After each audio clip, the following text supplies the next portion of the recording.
Bem-vindos e bem-vindas ao novo videocast Paus é Power, apresentado por Powerade para os canais da Conmebol Libertadores e Sul-Americana. Eu sou Amanda Kess, estamos aqui comigo de novo, meu amigo Thiago Rocha, e hoje a gente tem um convidado super especial. Ele é jornalista, colunista, escritor, comentarista, meu amigo querido Paulo Vinícius Coelho. Tudo bem, PVC? Muito obrigada por estar aqui com a gente hoje. Prazer, a honra é toda minha estar aqui com vocês dois, amigos de longa data, né? Sim. Desde Lance e desde GE. Isso, desde fases diferentes. tempos de Globo. Fases diferentes. Né? Exatamente, aqui estamos de novo, né? E PVC, eu vou começar jogando a bola para você, já que a gente vai falar de Conmebol Libertadores, Conmebol Sul-Americana. Te jogo assim, eu acho que é uma curiosidade que todo mundo deve ter. Qual o momento para você, como profissional, com tudo que você já viveu no jornalismo esportivo, mais marcante da Conmebol Libertadores? Que você olha assim, cara, que bom que eu presenciei esse momento. Cara, assim, eu acho que é 92. Porque foi a primeira final de Libertadores que eu fiz em loco, que eu fiz no estádio. Estava fazendo a conta, 92, 93, 94, são 12. E a primeira foi o time do São Paulo, que era muito bom de trabalhar. Eu trabalhei muito com aquele time do Tele. Foi uma final surpreendente sobre vários pontos de vista, inclusive por causa da invasão do estádio, porque quando acaba o jogo, a torcida invade. Aquela imagem, né? Eu discuti com o policial porque o policial não queria deixar a gente passar pelo local que a gente tinha acesso e ninguém explicava por quê. Até que ele avisou que a gente tinha que dar a volta por fora do estádio, o que normalmente para nós era proibido. Se você saísse do estádio, você não voltava. E ele falou, vocês vão dar a volta e entrar pelo portão principal. E só quando a gente entrou pelo portão principal foi que a gente entendeu o que tinha acontecido. Por quê? Porque a polícia estava escoando as pessoas de dentro do campo pela passagem da escada que normalmente dava acesso ao vestiário. Depois teve uma foto que vazou e deu processo da Folha, porque era o Raí e o Antônio Carlos tomando banho pelado. Então, nos anos 90. Muita coisa especial por ser a primeira decisão que eu fiz de Libertadores. No ano seguinte eu fui para Santiago para fazer a final Católica em São Paulo, em loco também, no Estádio Nacional. Também foi minha segunda viagem internacional e foi minha primeira decisão de Libertadores fora do Brasil. E quando a gente fala em Libertadores, a gente estava conversando aqui antes de começar a gravação sobre a palavra histórico, que o PVC não usa mais. Não, evito. Mas a a Libertadores é uma competição histórica. Né? Então, você tem essa sua história de ser a primeira final, de ter vivido aquilo ali de perto, enfim, foi um momento muito legal mesmo. Eu tinha 22 anos. Nossa. Na verdade, eu faria 23. Então, para um 2 meses iniciante depois. do jornalismo, é uma experiência Única. única ali. Mas depois desse dia aí que você, com 22 anos, e tantos confrontos entre brasileiros e argentinos, entre sul-americanos, se discute muito qual é o grande clássico da América do Sul. Você tem uma opinião sobre isso?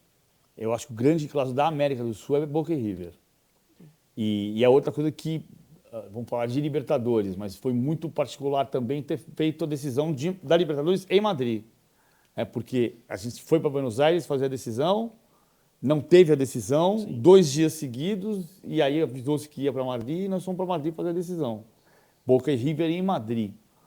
Diferente de tudo. É diferente de tudo. Final da Libertadores na Europa. Eu tenho essa camisa, a camisa do São Paulo da final de 92 não é a camisa original, mas eu tenho uma réplica, e eu tenho a camisa do River com a inscrição, com o patch da final de Madrid em 2018. Acho que o fato da gente ter na Libertadores uma decisão Boca e River, 2 semifinais Boca e River, os clássicos brasileiros são muito valiosos, a rivalidade Grenal é tão grande quanto Boca e River, mas não na Libertadores, né? E os clássicos brasileiros, eles se diluem mais, porque a gente não teve um Fla-Flu, a gente teve uma semifinal Palmeiras e Corinthians, uma quarta de final Palmeiras e Corinthians, mas você não teve um Fla-Flu, você não teve um Flamengo e Vasco, como teve na Copa do Brasil. Então, na Libertadores, eu acho que é Boca e River. Por tudo todas as fases que eles já se enfrentaram, né? O próprio Grenal não foi no momento decisivo. O Grenal foi durante a pandemia, né? Não foi no momento decisivo. Foi o jogo que marcou o final dos jogos com o público. O último jogo antes do fim do mundo. Antes do fim do mundo, exatamente. Eu tava no jogo de ida lá na Arena do Grêmio. Foi bem naquele momento em que a Conmebol anuncia que ia parar o calendário por conta da pandemia. Aí, né, aquela coisa, ninguém sabe o que vai acontecer desde então. E o segundo Grenal foi sem público, na retomada. Já não é a mesma coisa. Tem um outro clima, né, de jogo, de competição, de rivalidade, enfim. E projetando essa semifinal agora que está começando, a gente falando de grandes confrontos, temos dois grandes confrontos, né? Palmeiras e Boca, que já foi final de Libertadores em 2000, já teve semifinal. Inter e Flu, que é uma rivalidade aqui, mas não tem ainda uma grande disputa internacional. Como você acompanhou a passagem dessas 4 equipes pela Conmebol Libertadores 2023, o que você destaca aí de mais positivo desses confrontos? O Internacional é o time que está crescendo num momento importante. Eu fiz os 2 jogos do Internacional contra o Bolívar em La Paz e no Beira-Rio. Nunca tinha ido para La Paz e não passei mal, mas é diferente. E é diferente o Internacional porque o Internacional tem 2 jogadores de Copa do Mundo, titulares na Copa do Mundo na última, nas 2 extremidades do campo.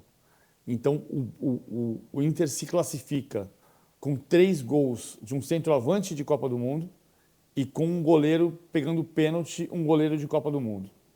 Essa é uma circunstância, é claro que o Flamengo é o melhor elenco do Brasil, mas o Flamengo não tem isto. 2 jogadores titulares de Copa do Mundo, da última. Porque o Everton Ribeiro foi reserva e o Arrascaeta foi titular em um jogo. E o Pedro também foi reserva, né? E o Pedro foi reserva. Isso não significa... O Flamengo é mais elenco do que o Internacional. Mas o Internacional tem 2 jogadores que decidem jogo de Copa do Mundo. Posições chaves, né? Posições chaves. Vão decidir um mata-mata. Ter um goleiro e um 9 faz a diferença. Né? Faz muita diferença. Foi exatamente o que fez diferença nos jogos contra o Bolívar. Mas era só o Bolívar. Sim, o Fluminense tem uma vitória valiosa contra o Olímpia. Para a torcida do Fluminense é importante isso, porque tem uma marca de ter sido eliminado pelo Olímpia 2 vezes. Uma delas no jogo do engano do Abel, né? O Abel Braga, em 2013, diz... Do gol fora, né? Ele fala, na Libertadores, é muito melhor empatar por 0-0 do que ganhar por 2-1. Não, Abel. Não. E aí acho que perde de 2-1. Perde de 2-1. É 2-1 tá fora. É 0-0 no Rio de Janeiro e perde de 2-1 em Assunção e o Olímpia se classifica. Dessa vez o Fluminense consegue eliminar o Olímpia com um roteiro que até, tirando pela diferença de gols no Rio, o roteiro até o empate do Olímpia era muito parecido com o Flamengo. Sim, verdade. Porque quando o Olímpia toma o primeiro gol e empata, você vai virar igual virou contra o Flamengo. Tem isso também. E aí a gente tem um novo Palmeiras e Boca, né? Falando de clássicos. Um novo capítulo um novo histórico. Histórico. Já foi final em 2000, semifinal em 2001. E semifinal em 2018. Semifinal em 2018. É engraçado que o Palmeiras tem muito mais vitórias, tem 8 vitórias contra 4 do Boca nesse confronto, mas são 13 empates, 8 vitórias do Palmeiras, 4 do Boca. Mas nos 3 mata-matas, o Boca venceu os 3. Mas dos 6 jogos, o Boca venceu 1. E houve 5 empates. E o Boca ainda não mostrou um camisa 9 que tem sido efetivo, mas tem mostrado um goleiro, né, que está muito bem, que é o Romero. Pegou... Deu uma de PVC agora. Pegou 10 dos 19 pênaltis que bateram agora nessa volta, na fase dele no Boca Juniors. O Palmeiras do Abel está preparado para mais uma final, você acha? Não dá para dizer que o Palmeiras é favorito. Eu acho que o Palmeiras é o time mais forte. Dos 4 é o mais forte, porque é um time que tem 3 anos. Mas é um time que tem uma história contra o Boca Juniors. É engraçado, vou voltar para o tempo que a gente trabalhou no Lance. Em 99, o Palmeiras treinava na... 98, o Palmeiras treinava no Estádio Municipal de Barueri, onde hoje é a Arena Barueri. Só que o estádio era assim. O estádio hoje, ele é na horizontal. E o campo era na vertical, era ao contrário. E tinha um morro do lado. O estádio era pequenininho. Ainda tem, né, o morro, né? Ainda tem o morro, tá né? O morro, na época você do morro assistia o treino. Sim, exato. Eu lembro de um treino que o Filipão fechou porque no lance eu desenhava os campinhos e um dia ele decidiu fechar o treino por minha causa. Só que ele avisou Dava pelo trabalho. rádio. Ele avisou pelo rádio que era por minha causa. Que era por minha causa não, que era porque tinha um jornal desenhando as jogadas dele. Aí, dia seguinte, num sábado de manhã, eu cheguei e subi o morro. Quando eu desci, ele espumava. Ele pode fechar o estádio, mas o morro ele não fecha. Não pode. Se o Palmeiras ganha, vocês vão para Tóquio. Se perde, vocês vão para Araçatuba. Essa é muito boa. Essa é muito boa. E nessa época, Vai para nessa época, o Boca Juniors era líder disparado no Campeonato Argentino e ia ganhar o campeonato depois de 6 anos. E tinha um Boca e River nas quartas de... Boca e Palmeiras nas quartas de final da Copa Mercosul. E o Filipão se enganou e disse: é muito bom porque nós vamos treinar contra eles para enfrentá-los no ano que vem. Falei, não, Filipão, é só daqui 2 anos. Daqui 2 anos, mas tudo bem. Porque o campeão da Apertura da Argentina se classificava para a Libertadores de 2000. 2 depois. 2 É depois. isso, 2 depois. E aí o Palmeiras pegou o River nas semifinais de 99 e foi enfrentar o Boca na final de 2000. Isso. Naquela Mercosul, o Palmeiras eliminou o Boca. Então, é o mata-mata que o Palmeiras eliminou o Boca. Ganhou 3-1 em São Paulo e empatou em Buenos Aires. Depois dos 3 mata-matas de Libertadores, o Palmeiras perdeu a final nos pênaltis, perdeu a semifinal de 2001 nos pênaltis e perdeu a semifinal de 2018 com os 2 gols do Benedetto.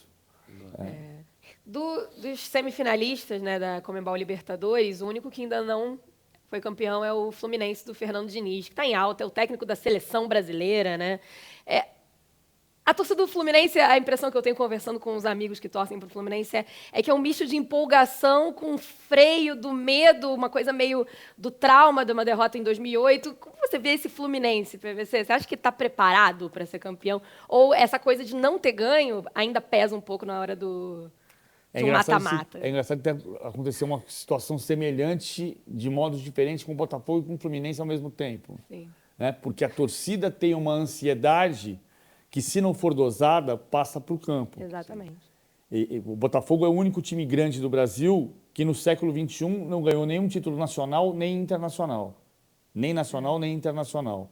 Veja, é diferente do Fluminense. Outro dia eu falei isso, o cara falou assim, para de falar bobagem, e o Fluminense não ganhou nenhum título internacional. Eu falei, sim, mas mas ganhou o Fluminense brasileiro ganhou e Copa do brasileiro. Brasil. Exatamente. Brasileiro. O Botafogo não ganhou nenhum título nacional e nenhum título internacional. O Fluminense foi campeão brasileiro da Copa do Brasil. Mas cria essa ansiedade. É muito legal. Como é que a torcida está cantando? Chegou a hora, Chegou né? a hora de ganhar a Libertadores. Libertadores. Eu acho que ele pode ganhar, mas tem uma semifinal dificílima contra o Internacional. No passado, houve uma semifinal marcante. Marcante, não histórico, não marcante. De 75 no Brasileiro, que era Fluminense Internacional, e que o Fluminense parecia para todo mundo o favorito, porque era a máquina. E era com o Rivelino. E o Internacional avançou para a final contra o Cruzeiro porque tinha Falcão. E que talvez seja a diferença do Ener Valencia e do Rocher. A gente vai saber nos 2 jogos. Eu acho que o Fluminense pode vencer, mas ele vai ter que dosar muito essa ansiedade e também vai ter que mudar o olhar do Diniz, porque ele vai cair há 10 dias, dá tempo de focar de novo na Libertadores depois de sair da seleção brasileira. Ainda tem umas semanas, o Fernando Diniz está agora com a seleção, vai voltar. E as pessoas falam muito, o Fluminense e o Internacional vão se enfrentar, mas não vem assim uma memória recente de um grande confronto. Eles se enfrentaram nas oitavas de final da Conmebol Libertadores de 2012, né? Isso. O Fluminense avança. Mas tem uma rivalidade que as pessoas lembram um pouco, PVC, você vai... Com certeza, sim. Eu lembro um pouco de ouvir as pessoas falarem de uma Copa do Brasil também, né? Tem 92. Você conversa com o torcedor do Fluminense lá no Rio, eles falam 92, o que o Inter fez com a gente, tem uma mágoa ali que só os das antigas que vão lembrar. Não, nós somos das antigas. Eu não preciso nem disfarçar, né? Só a galera das antigas, pra galera mais nova, não vai, talvez, de repente que nos assiste, não vai saber dessa rivalidade, né? Você sabe que quando eu trabalhava com ele, eu era mais velho que ele, depois que ele ficou mais velho. Tá vendo? O tempo parou pra alguém e conseguiu pra outro. Esse negócio de tempo é muito relativo. Tempo depende do... Tempo é um ponto de vista. Tempo é um ponto de vista. Mas 92 tem, eu né? A lembro. galera mais nova talvez não saiba que os tricolores um pouquinho mais velhos, então tem uma mágoazinha com Por causa os do pênalti que foi pênalti que não foi pênalti, que o Célio Silva cobrou e marcou, e o Inter ganhou 1-0 no Beira-Rio. E, na verdade, o Fluminense começa a perder aquele título nas Laranjeiras, por causa do gol do Caíco. O Caíco vem enfileirando todo mundo, mais em câmera lenta em relação à jogada do Neymar contra a Bolívia, né? Quem faz se lembrar da jogada do Neymar, que o Neymar vem em altíssima velocidade levando todo mundo. O Caíco era uma revelação do Internacional, e ele vem trazendo, passa por todo mundo, e só não entrou com bola e tudo porque teve humildade em gol. Nas Laranjeiras? Nas Laranjeiras. O primeiro jogo foi nas Laranjeiras. Que exótico, eu não lembrava. Por quê?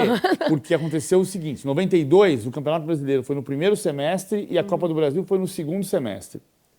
E no final do primeiro semestre, em julho, para ser mais preciso, começo do segundo semestre, tem a final Flamengo e Botafogo no Maracanã e a queda da arquibancada. A queda da grade que derruba 122 torcedores. Isso, tragédia. Assim. E aí o Maracanã fica fechado o segundo semestre inteiro, o Campeonato Carioca é jogado prioritariamente em São Januário, e o Fluminense joga jogos importantes nas Laranjeiras. E a decisão, o primeiro jogo da final é nas Laranjeiras, Fluminense 2, Internacional 1. Estava 2-0 até perto do final do jogo, o Caíco faz um gol de placa espetacular e leva a decisão com um gol fora de casa como critério de desempate para decidir no Beira-Rio. E aí vem o pênalti, que é um pênalti mal marcado, e o Célio Silva cobra, e o Internacional é campeão com o Antônio Lopes como técnico. Roberto Fernandes, Célio Lino, Célio Silva, Pinga e Daniel Franco. Maravilha. Anderson, Simão e Marquinhos, Maurício, Gerson e Caíco. Sacanagem, não. Duvido algum colorado lembrar disso. Ó, Roberto Fernandes, Gato Fernandes, pai de Gatito Fernandes, goleiro. Hoje, segundo goleiro do Botafogo. Hoje é goleiro reserva do Botafogo. Era Elson, Simão e Marquinhos, mas na decisão jogou Anderson, Simão e Marquinhos, Maurício, Gerson e Caíco. Esse time tinha Edu Lima também. Mas o Edu Lima foi um pouquinho antes, o Edu Lima jogava muito, batia muito bem na bola, mas o Caíco foi o diferencial, porque o Caíco faz o gol de placa nas Laranjeiras. A Amanda pergunta do Fluminense recente. Você é um dinizista, PVC? Eu não gosto desse termo. Ninguém aguenta mais esse termo. Não sei, né? Não vai saber. Sabe que assim, eu escrevi isso na Folha de São Paulo outro dia, tem algumas razões e eu posso estar sendo implicante. Não tenho nada contra alguém que diga. Eu não gosto do termo. Do termo. Porque eu acho que assim, a Argentina, durante muito tempo, teve um dilema no futebol, que era o menotismo versus bilardismo. E a gente usa quase nada bielsismo, porque você fala do Bielsa e das ideias do Bielsa que incorporam os 3 zagueiros do Bilardo e a ofensividade do Menotti. Então o Bielsa consegue misturar as duas coisas e fazer um jogo extremamente atraente. Embora próprio, né? E próprio. Próprio. O menotismo, o bilardismo, o dinizismo carrega esse sufixo ismo, que está presente em peronismo e em fascismo, e que significa extremismo. Eu não gosto. Eu prefiro discutir as ideias do Diniz. Ah, mas é a mesma coisa. É e não é. Ele não significa uma corrente. O Caetano Veloso tem uma música chamada Poderes Poderes que ele diz: será que nunca faremos senão confirmar a estupidez da América Católica, que sempre precisará de ridículos tiranos? Eu não preciso de um líder carismático para simbolizar uma ideia. Então, eu prefiro debater o que o Diniz faz. Acho que ficam coisas muito caracterizadas da saída de jogo. Não é isso. Acho que é muito mais valioso para ele essa capacidade de aglutinar o time de um lado do campo para criar superioridade numérica e costurar a defesa adversária até entrar. Isso é muito valioso. É um tipo de jogo que não tem na literatura. Eu acho que ele precisa escrever um livro por causa disso, de explicar o que ele pensa e como ele chegou a esse modelo, que, de certa forma, é antagônico ao jogo posicional do Guardiola. Agora, não existe... Ninguém trabalha bem todo dia. Ninguém trabalha bem todo dia. Então, não é que o Diniz vai perder, alguém vai dizer: ah, não falei que ele não ia ganhar. Calma, o Tele ficou 20 anos sem ganhar o Brasileiro. E a gente nunca precisou dizer telesismo ou parreirismo, embora a gente tenha discutido durante anos se a gente prefere ganhar como 94 ou perder como 82. E segue discutindo. E eu tenho a resposta que, para mim, é ganhar como 2002. Mas talvez existam... É o meio termo, né? O melhor ataque. Talvez os mesmos termos, só que de uma outra forma. Como existia a família Scolari, por exemplo. Mas eu acho diferente, porque diferente? você não estava discutindo... Escaloneta, né? Agora escaloneta. enfim. Você tem escaloneta que você está falando também, mas você não está... Não é tão personificado. Não é como se você criasse, a partir de uma ideia, uma liderança carismática. Ou seja, que ele virasse um símbolo daquele estilo. Ele não precisa ser ele o símbolo daquilo. O que o Diniz carrega? Ele carrega ofensividade, pressão, futebol moderno. Isso não precisa estar caracterizado no nome nele. Não é dinizismo, entendeu? Mas eu posso estar sendo implicante com o termo. Eu estou falando do extremismo, prefiro fugir dele. Mas você gosta do jeito que o Fernando Diniz Gosto. vê o futebol e coloca o Fluminense para jogar? Esse Fluminense... Você gosta de ver esse Fluminense jogar? Eu gosto. Isso é uma coisa que eu acho que é muito... Uma coisa que a gente pode discutir sobre nós mesmos, sobre como a gente está vendo o futebol e falando sobre futebol. Então, a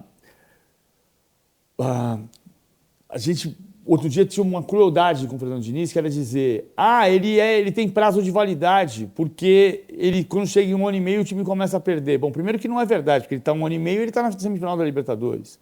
Segundo, por que ele tem prazo de validade se o único trabalho que ele teve 1 ano e meio em clube grande foi no São Paulo? E aí ele perdeu um campeonato. É diferente do Mourinho, de você dizer também de uma forma cruel que o Mourinho tem problemas na 3ª temporada. Porque ele saiu do Chelsea depois da 3ª temporada, ele saiu do Real Madrid depois da 3ª temporada, ele saiu do Chelsea de novo depois da 3ª temporada, ele saiu do Manchester United na 3ª temporada. Aí, ele não emplacou a 3ª temporada na Internacional, mas porque teve o convite do Real Madrid. Aí você pega uma história de 4, 5 experiências e diz, olha que coincidência, sempre acontece na 3ª temporada. Isso é uma coisa. Outra coisa é você pegar o Diniz, que só teve um trabalho de 1 ano e meio, e dizer, olha lá de novo, no final de 1 ano e meio ele tem prazo de validade. Calma! E aí, com 1 ano e 7 meses, ele está na semifinal da Libertadores. E na Seleção Brasileira. Exato. Complicado. Complicado. PVC, deixa eu já que trazer um pouco para a nossa realidade aqui sul-americana do futebol Conmebol. A gente está falando aí de técnicos, bilardismo, seja lá o que for. Abelismo. Quais grandes... Você é capaz de montar ali um selecionado de... ou, não uma seleção, mas enfileirar grandes times que te encantaram, seja na Libertadores ou na Sul-Americana, 3, 4 times que te marcaram, ou porque tinha um trio de ataque incrível, ou porque é um trabalho técnico muito acima da média, daria ali os motivos de grandes times que te marcaram, seja na Libertadores ou na Sul-Americana.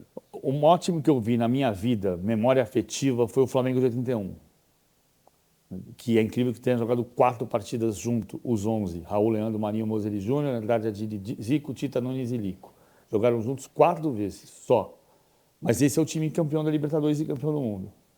Aliás, esse time não jogou nenhuma partida da Libertadores com essa formação. Na verdade, o Lico não joga, não é isso? O Lico joga na reta de chegada. Ele joga na chegada, né? No começo. Primeira fase joga o Baroninho, na ponta esquerda. O time vai se acertando. Então, se eu pensar racionalmente, o maior time que eu vi na vida foi o Barcelona de 2011, que eu vi no estádio.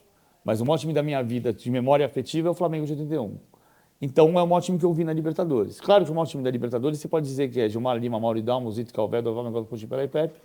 Foi bicampeão 62, 63, sem essa formação também, mas é o time do Pelé. Mas da minha geração é o Flamengo de 81. Aí você vai pegar uma grande atuação, um grande time que eu vi foi o São Paulo de 92, que esse eu vi no estádio, o Flamengo de 81 eu não vi no estádio. Eu vi muito, mas não vi no estádio, porque eu sou um menino paulistano. Não era tão simples, né? Não passava também, né? Não passava em São Paulo, né? Passava. Passava? O TV Record passou a Libertadores inteira. Ah, é? Eu lembro de ter ido no cinema e voltar correndo para ver Flamengo e Cerro Porteño na segunda fase. E lembro do Silvio Luiz narrando que o Zico tinha cortado o cabelo. Se ele não tivesse cortado o cabelo, tinha feito gol de cabeça. Do Zico, isso. Típico de Silvio Luiz. E a muitas vezes você fala do Flamengo de 81, há quem diga, e aí entra muito até o que a gente estava falando do tempo de deixar o Diniz trabalhar, enfim, que essa geração de 81 do Flamengo talvez não tivesse chegado a ser campeão da América, ser campeão do mundo, se não tivesse ganho um Carioca lá em 78, porque estavam querendo desmontar, já estavam... A opinião pública já não estava acreditando naquela formação e ia mandar todo mundo embora, né? Ia vender. Tem duas histórias lindas desse Por time. isso tem que ter paciência. Né? Eles perdem a final de 77, nos pênaltis para o Vasco, tinham perdido a final da Taça Guanabara de 76, com o Zico perdendo o pênalti. Depois, o Tita perde o pênalti no final de 77, e o Júnior conta essa história que eles foram para o Barril 2000 em Ipanema, acho que era Barril 2000, em Ipanema, para lavar roupa suja.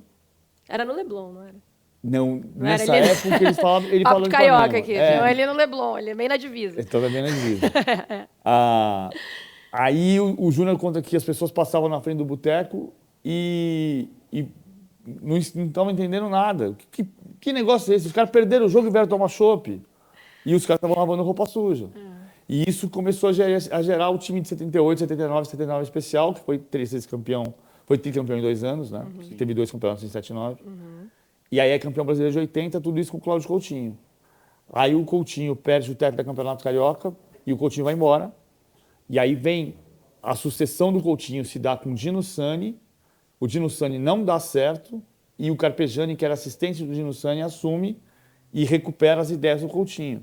Ideias do Coutinho. O Zico conta lindamente a história da teia de aranha, que é muito uma coisa do... Sabe essa coisa do Diniz? Diferente, mas o Coutinho, segundo o Zico, ele treinava, fazia um treino invisível, sem a bola, e se colocava como ele sendo a bola na saída de jogo. E ele mandava o time subir a marcação. Um tempo que não se fazia treino fantasma. Nem o treino fantasma, nem a pressão na saída de bola. E ele fazia o time subir a pressão. E aí ele fazia o time variar. Ele vinha com o corpo para o lado direito, para o time pressionar lá do lado direito. E aí ele vinha com o corpo para o lado esquerdo, para o time variar e pressionar do outro lado.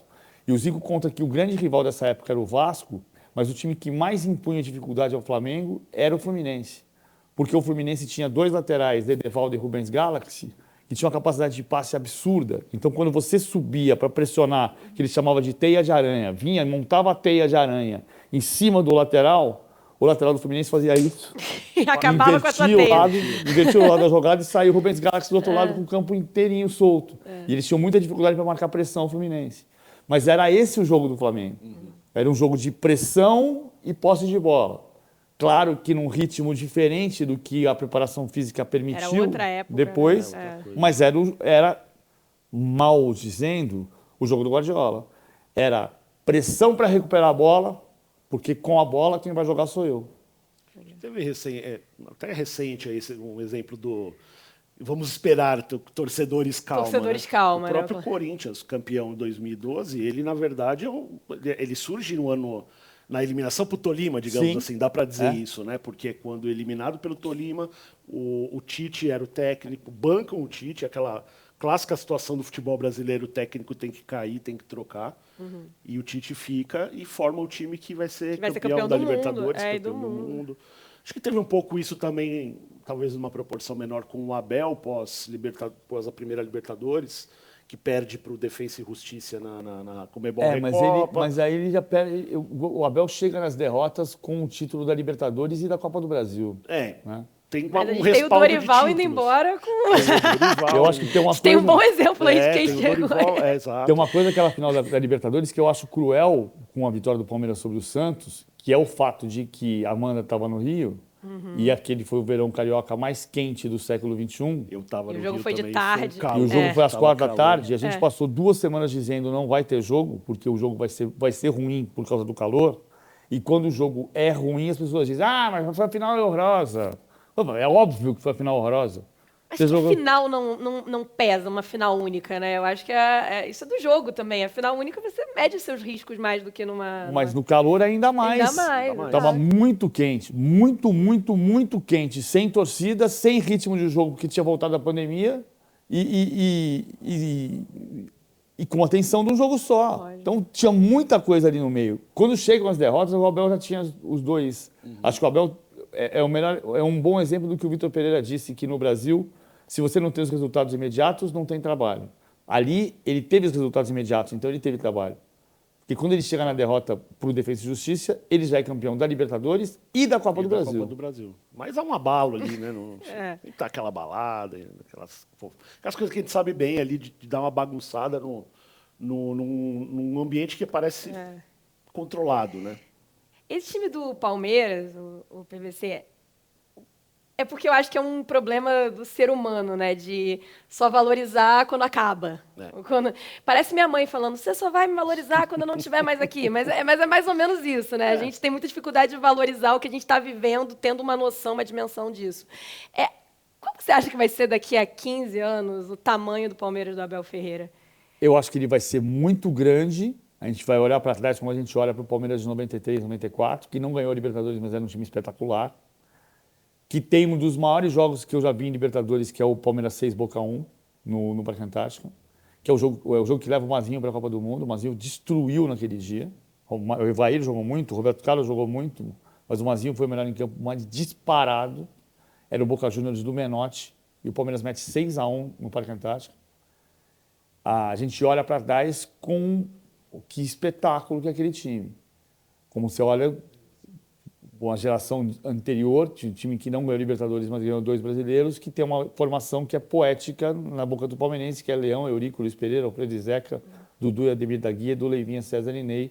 Na minha conta são 16 jogos, 8 vitórias e 8 empates com essa formação. O nosso palestra outro dia cravou 18. 8 vitórias e 10 empates. Acho que como eles fizeram 2 jogos a mais, eles devem ter achado 2 jogos que eu não achei. Chama o VAR, né? Pra ver isso aí. Tem que chamar o VAR. Chamar o VAR. Então você vai olhar para isso. Agora, eu acho que do ponto de vista dos talentos, o time dos anos 90 era melhor. Era melhor. Tipo assim, Sampaio, Amaral, Rincon ou Edilson e Zinho, Edmundo e Evair. Em comparação com o grande time que é de 2021, Danilo, Zé Rafael, Scarpa, aquele jogo jogou com 5 atrás, né? Mas Scarpa, Veiga, Rony, Dudu. O time de 94 era melhor. E o time de 94 não ganhou a Libertadores. O time de 99 do Palmeiras nasceu para ter 2 jogadores por posição. Se você olhar para trás, também não é igual ao 94. Porque o Filipão tinha Veloso e Marcos, quando começou, tinha Arce e Neném. Tinha Júnior Baiano, Kleber, Roque Júnior. Tinha Júnior e Rubem Júnior. Não era 2 jogadores por posição. Tinha Sampaio e Rogério e Galeano. Tinha Alex e Jackson, que chegou aí para a seleção brasileira, mas que não explodiu. Tinha Zinho, tinha Euler, Paulo Nunes e Oséias e Evair. Tinha um banco muito forte, mas não era exatamente 2 por posição. Sim. A frustração do Filipão naquela campanha foi não conseguir levar o Rodrigo Fabri, que ele queria para ser o reserva do Zinho ou da ponta esquerda para mudar sistema. Quem mudava sistema naquele time era o Euler, e que fez gol numa decisão por pênaltis. Essa é uma boa dúvida, né, pro torcedor palmeirense. Essa é uma discussão boa para a Barra, né? Quem foi o... Difícil. Quem ganharia, né? Quem ganharia? Se eles se enfrentassem, quem ganharia? O Filipão... Porque tem uma coisa tática do time do Abel Ferreira que talvez pudesse dar um nó no time do... Não, eu acho que o time do Abel é mais tático do que o time do Filipão. Mas eu acho que dos 3, o de 93, 94 é mais espetacular. Ganharia, né? Embora não tenha ganhado a Libertadores. Né?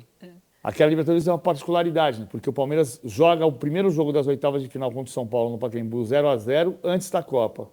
E o segundo jogo é uma semana depois da final da Copa. Eu fiz a Copa, entrei no avião em Los Angeles para voltar para o Brasil na quarta-feira e dei de cara com o time do Palmeiras voltando, do Japão. Estava o time do Palmeiras. Desci em Guarulhos na quinta-feira, o time do Palmeiras também desceu na quinta-feira, voltando do Japão para jogar contra o São Paulo no domingo. Tomou 2-0, 2 gols do Euler. Loucura, né? O fuso horário demora horrores para... E foi uma excursão, né? Foi excursão para a Rússia e Japão, durante a Copa. No fim da Copa, perto de uma maluquice. É o time que ganhou de 6-1 do Boca, mas que passou em segundo lugar na chave, perdeu do Boca lá e foi pegar o São Paulo nas oitavas de final. O São Paulo não jogava a primeira fase porque era campeão do ano anterior. Né? Mandinha, vamos propor um desafiozinho para ele? Quiz com você? Nós vamos ter o nosso momento PVC aqui.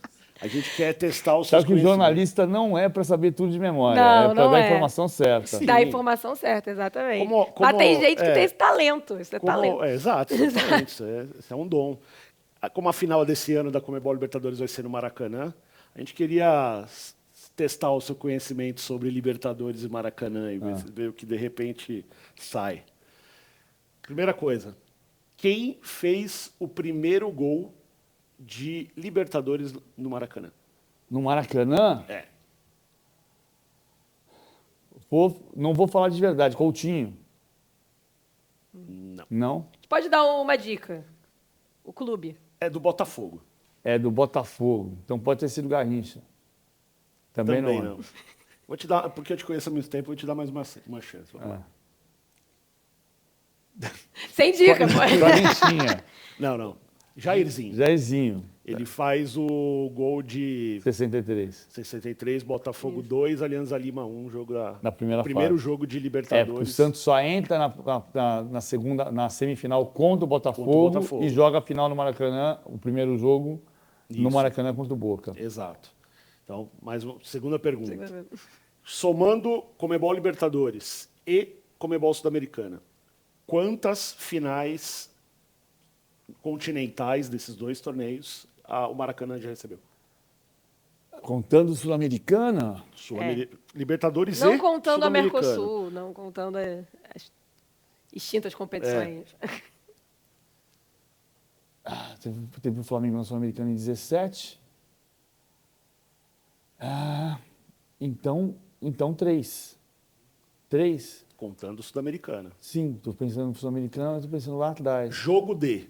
Não precisa ser um jogo decisivo. Não, entendi. Finais. Estou falando finais teve 2020 e 2008 da Libertadores. Teve 2017 da Sul-Americana. 2017 da Sul-Americana, Flamengo Independiente. Se você considerasse Conmebol, teria o Botafogo de 93. Mercosul tem o Vasco, mas não tem o Vasco no Maracanã. Tem mais duas aí, vou dar a dica. Tem mais duas. Tem que puxar um pouquinho mais a...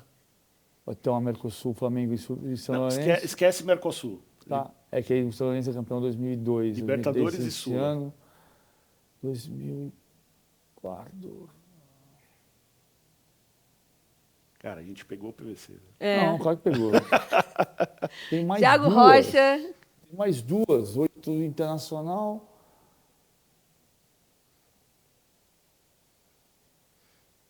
Não vou lembrar as outras duas. Não foi a grande decisão, mas teve uma das finais do Flamengo de 1981. Tem. Não, mas aí tudo bem. Você está falando das tem finais. 63 o Santos. Tem 63 do Santos, que é o primeiro jogo, sim. Tem 81 o Flamengo. Mas eu tô pensando... Você está pensando em volta olímpica. Você pensou em jogo de... Tudo bem. Jogo decisivo. E mesmo foram assim 3. está faltando um. Tá faltando um da Copa Sul-Americana? Tem mais um time Tá que faltando ganhou troféu. É o mesmo que ganhou 2 vezes. Exato. Ganhou o Independiente em 95. Não, 95 foi Supercopa. Foi Supercopa. Foi Supercopa. 95 foi Supercopa. LDU. LDU eu falei, 2008. Falou? E 2009. 2009.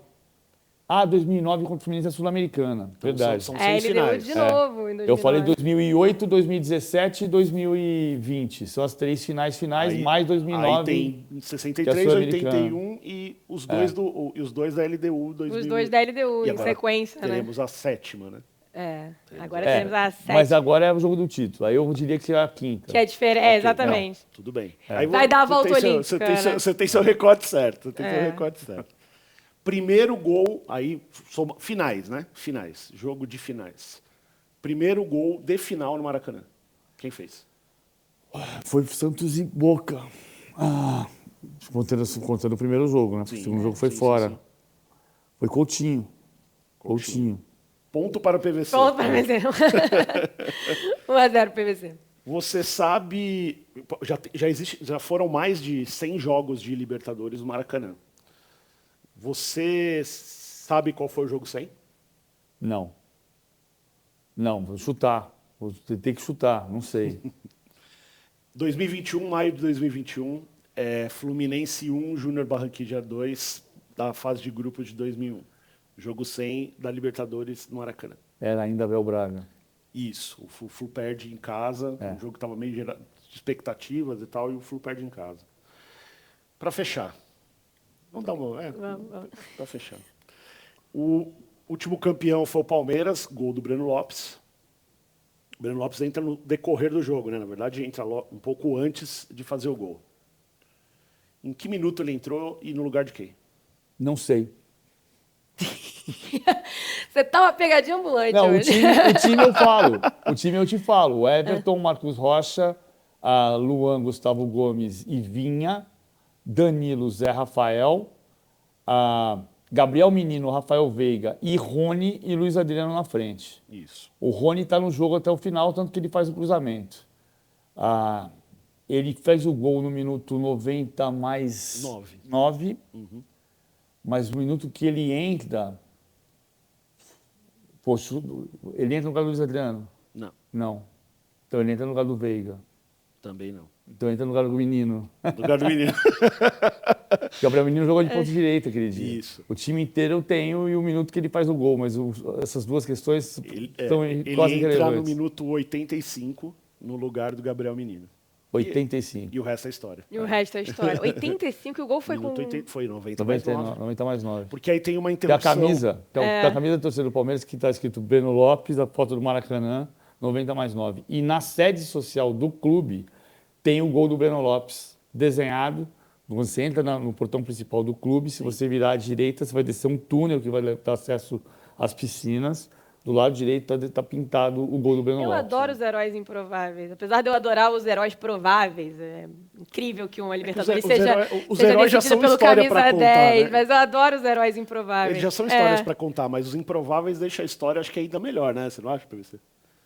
Eu acho que sim, mas sabe que essa coisa do herói improvável, no caso do Breno Lopes, ou do Betinho, herói do título de 2012 da Copa do Brasil, me lembra um senhor que costumava ir muito ao velho Parque Antártica chamado Mário Albanese, que era um maestro, e ele ficava, porque ele tinha uma carteirinha da CESP, Associação dos Corinthians Esportivos, ele ficava na tribuna de imprensa, e ele, toda vez que entrava o Maurílio, ele falava: lembra do Lula, porque o Lula era um ponta-direita que o Palmeiras teve no campeonato de 47, que a torcida odiava e que teve um 4-3 que ele faz 3 gols de falta. E é o herói improvável do título de 47.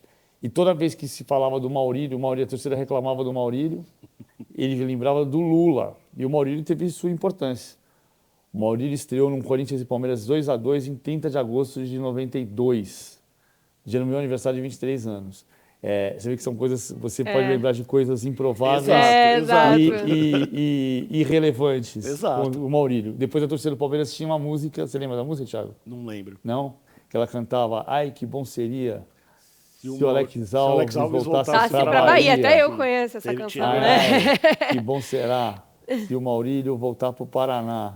Porque o Maurílio veio do Paraná, né? A gente, Veio inclusive, falar conversou uma vez que a torcida do Palmeiras, quando tá chateada, faz excelentes composições. Tem uma... Você vai lembrar disso, ele citou o Maurílio. Eu não lembrava da música, mas eu lembro do Maurílio entrando no Palmeiras de São Paulo. Que a torcida chama de burro. Que a torcida chama o Luxemburgo de burro. Foi no dia que o Senna morreu, inclusive. Foi no dia 1º 3 de a maio de 2. 94. 3-2 Palmeiras. Coisas improváveis que a Coisas gente improváveis, lembra. você lembra? E ele entra tem um escanteio, né? Primeira bola, ele Primeira faz o gol. bola, ele vai lá e faz o gol. E o Palmeiras ganha Luxemburgo 3 a 2. salda a torcida do Palmeiras, que estava Quem é o chamando burro, ele né? de burro. Mas é engraçado você lembrar a data desse jogo, porque eu acho que esse dia 1º de maio de 1904, todo mundo lembra o jogo, porque foi um domingo. Foi domingo. Todo mundo lembra o jogo que estava assistindo. Eu era muito pequena, mas meu pai sempre fala. Teve um Flamengo e Vasco esse dia, que foi muito legal, porque a torcida do Flamengo e do Vasco cantou junto no Maracanã. Olê, Né? olê, olá, Sená. Teve uns paraquedistas. Teve Tem o Palmeiras e Então São é muito, Paulo. é muito curioso, que é uma data que quem é do Brasil... Tem o Palmeiras e São Paulo, Lembra? o Palmeiras ganhou de virada, 3 a 2. Eu tava no jogo. Todo mundo lembra do jogo que teve esse dia. É curioso. Todo mundo tem um pouco de memória... Mas o Maurílio, o Betinho e o Breno Lopes me lembram o maestro Mário Albanese, que se lembrava sempre do Lula, por causa dos heróis improváveis. E o Davidson, o herói improvável? Foi? O Davidson não é improvável. Você não acha que não é Não, improvável? Amanda é minha testemunha. Eu falei Falou mesmo, no Seleção, falou na mesmo. véspera, que o herói podia ser o Davidson. Falou. Porque E a ninguém última- levou a sério. Porque o Davidson tinha feito gol no último jogo antes da final, contra o Atlético, como o Breno Lopes tinha feito gol no último jogo Contra o antes da Vasco. final de 2020, contra o Vasco, e porque o Abel leva muito em consideração o momento do jogador, o fato de ele ter feito gol no último jogo antes indicava que ele estava num momento de confiança, e o Abel leva isso em consideração, então o Davidson podia entrar. E o Davidson tinha sido autor dos gols da última vitória do Palmeiras sobre o Flamengo em 2017. Por isso eu achei que o Davidson podia ser, se houvesse um herói, podia ser ele. O Abel tem isso, né? O Abel tem isso. Ele fez isso, por exemplo, além dessas de Breno Lopes, além de Daverson, ele fez isso, por exemplo, contra o Atlético Mineiro, o primeiro. Não, o segundo, do Gabriel Verón. É o segundo? É o segundo, né? que ele põe o Gabriel E o Verón. Gabriel Verón também era um cara que não jogava muito, e de repente ele põe o Gabriel Verón e na primeira bola Ele tá bem no treino. ele ganha a bola que sai o cruzamento. Ele ganha a bola, né? Cruza Faz o pro cruzamento, Dudu fazer o Dudu faz o gol. Ele tem essa de botar os jogadores meio... que pode parecer aleatório, mas que tem a confiança dele para esses momentos. Então, agora, para a gente caminhar para o fim, PVC, a gente assiste você agora nos canais na Paramount, né? Isso. No Beira-Rio, no jogo de volta do Beira-Rio de ida do Maracanã, é isso? Dia 27, Maracanã, Maracanã. Fluminense Internacional. Jogo de volta, 27, dia 4 4. de outubro, Beira-Rio, Internacional e Fluminense. 2 jogaços. Os 2 jogos com, pelo menos, 2 horas antes, a gente abre a transmissão no Paramount e depois do jogo vamos até o arroz secar. Até o arroz secar. Que jogão. Você vai cantar igual você cantou a música do Segovinha ou não tem mais Não, música? pra João cantar. Guilherme fez isso com Eu você? não tenho que cantar nada, nem saber tudo de memória. Eu tenho que dar a informação certa. Jairzinho Mas fez isso o foi primeiro João gol do Guilherme, Maracanã. né? João Guilherme fez isso, né? Foi. Ele falou veio aqui pra e gente. contou pra gente a Fiz história. PVC cantar a música do Segovinha. Momento histórico da TV. E aí, tem esse Botafogo, né? Saiu da Conmebol Sul-Americana e agora Mas agora tem Corinthians e Fortaleza. Tem o primeiro time do Nordeste numa semifinal de Copa Sul-Americana. muito legal, né? Se você levar em consideração a história dos torneios mais antigos, o CSA foi vice-campeão da Copa Conmebol em 99, o Sampaio Corrêa foi semifinalista em 98, mas na Copa Sul-Americana e Libertadores, pela primeira vez um time do Nordeste nas semifinais, é o Fortaleza que vai enfrentar o Corinthians. Jogaço. E você já viu o jogo lá, PVC? No Castelão, No jogo atual, assim, jogo recente. eu vi Fortaleza e Deportivo Maldonado e Fortaleza e Cerro Porteño. Cara, Os é dois um jogos- Clima muito legal, jogo né? Muito Muito legal. legal lá. A torcida é impressionante. E esses mosaicos que eles fazem dá um outro toque, assim. Uma coisa muito legal de se ver, assim. Interessante também uma continuidade de trabalho, né? Eu particularmente achava nos últimos anos que algum time aqui do Sudeste, Sul-Sudeste, ia lá pegar o Vojvoda e... O Corinthians pensou É. e o Fortaleza conseguiu segurar. Fortaleza que tomou um susto nessa semana por causa da Jade, mulher do Marcelo Paes, presidente de Fortaleza, que é vice-governadora do Ceará e que Ela estava em tava Marrakech. no terremoto do Estava Marrocos. no terremoto. Verdade. O presidente tomou um susto, o presidente Marcelo Paes tomou um susto, a comunidade de Fortaleza tomou um susto por causa Nossa, da esposa claro, do presidente de Fortaleza, que também é vice-governadora do Ceará. do Ceará. Ainda bem que nada passou, né? Exato. PVC, obrigada por estar aqui Obrigado com a a vocês. gente. Volte sempre. A gente traz ele aqui de novo depois para comentar tudo que Sim, rolou na antes da Conmebol final. Libertadores, antes da final. E antes da gente fechar, eu só queria não só agradecer a presença do PVC, a gente, jornalista, tem às vezes até a soberba, né? De achar que a gente não precisa reverenciar as pessoas que fazem parte da nossa vida profissional. Exato. E eu era leitor do PVC, embora ele fale que eu sou mais velho que ele. Não, Dois você aqui, era mais novo. Leitor do PVC na Placar, parceiro de redação no Lance e Tamo juntos. telespectador Também sempre. sou muito fã, PVC. PVC é Tamo uma junto, referência Eu para todos nós. pegava minha moedinha de R$1, comprava o... E a gente é uma Tinha mais de uma geração que comprava e jornal é mais do ainda. que uma honra receber ele aqui e Exato. bater esse papo com ele. Foi bom Tamo pra Obrigada junto. Honra demais. foi minha. Obrigado a vocês. Obrigada. Esse foi o Pause é Power, o videocast da Conmebol Libertadores e da Conmebol Sul-Americana. A gente volta nas próximas semanas com mais um episódio para vocês. Tchau, tchau. Valeu.